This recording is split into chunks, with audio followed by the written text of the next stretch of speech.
Hello everyone, how are you doing? Zatiel here and welcome back with another quick tutorial. In today's I'm gonna show how to enable developer mode in Windows 10 and Windows 11. The first step is go to the start menu and type settings and hit enter.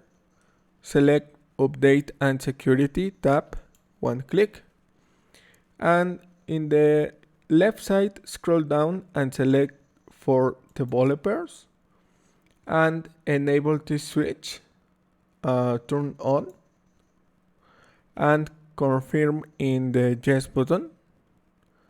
And this is all you can access to this option, and this is all. Thanks for watching, don't forget to subscribe and see you in the next tutorial. Goodbye.